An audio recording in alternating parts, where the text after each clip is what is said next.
ছেলেকেও বলতে পারবো না যে একটা টাকা চকলেট নিয়ে আসছি, চকলেট খাও বাবা। আসসালামু আলাইকুম। প্রত্যেকটা ইকামাহীন প্রবাসীর মধ্যে একটা আতঙ্ক কাজ করে, আমাকে যদি পুলিশ আটক করে তাহলে কতদিন লাগতে পারে দেশে পাঠাতে, কতদিন আমাকে বন্দি কারাগারে আটক থাকতে হবে।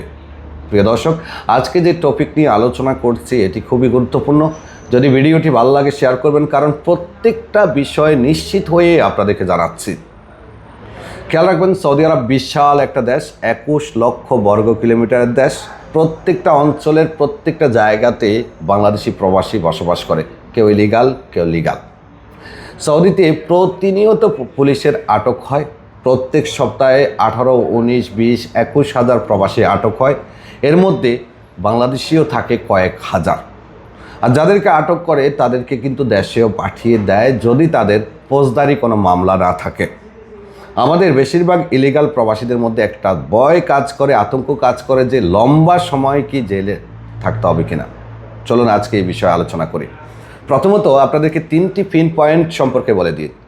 জেদ্দা অঞ্চলের জন্য জেদ্দা সফর জেল, এই সফর জেলের মাধ্যমে জেদ্দা, মক্কা, এরপরে আছে আপনার আলেট, তায়েব সহ পার্শ্ববর্তী অঞ্চলে যারা ধরা খায় তাদেরকে এখান থেকে প্রসেস করে দেশে পাঠানো হয়।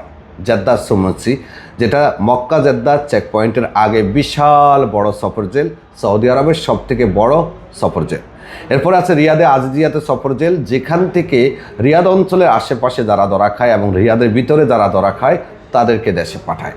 তারপরে আছে দাম্মামে 91-এ, দাম্মাম এবং তার পার্শ্ববর্তী অঞ্চলে যারা অবৈধ থাকে তাদেরকে আটক করলে ওই 91-এ নিয়ে যায়, সেখান থেকে প্রসেস করে দেশে পাঠানো হয়। এছাড়াও মদিনা থেকেও মাঝে মধ্যে অবৈধ প্রবাসী যারা আছে তাদেরকে দেশে পাঠানোর প্রসেস করে। আবার কখনো কখনো মদিনা থেকে জেদ্দা সুমসির মাধ্যমেও লোক পাঠিয়ে থাকে যখন ওইদিকে কোনো সুযোগ সুবিধা থাকে না।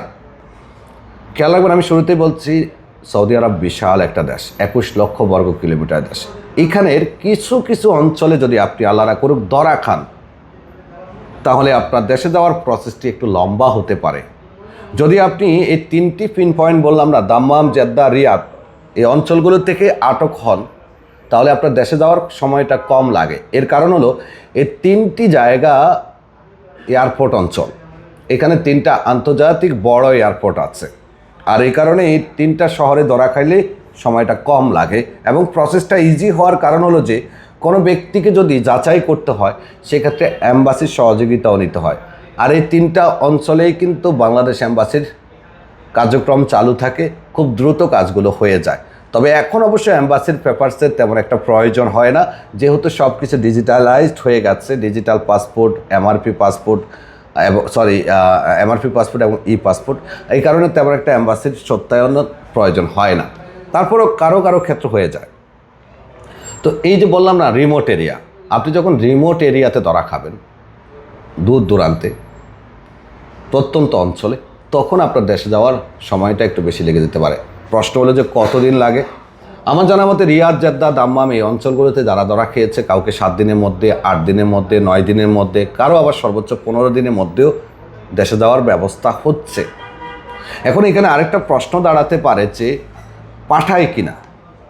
যদি ধরুন আপনার কোনো ফৌজদারি মামলা না থাকে, আপনার বিরুদ্ধে যদি কোনো অভিযোগ আদালতে না থাকে, সেক্ষেত্রে আপনাকে পাঠিয়ে দেওয়ার সম্ভাবনা থাকে। তাহলে কাদেরকে বেশি পাঠায়?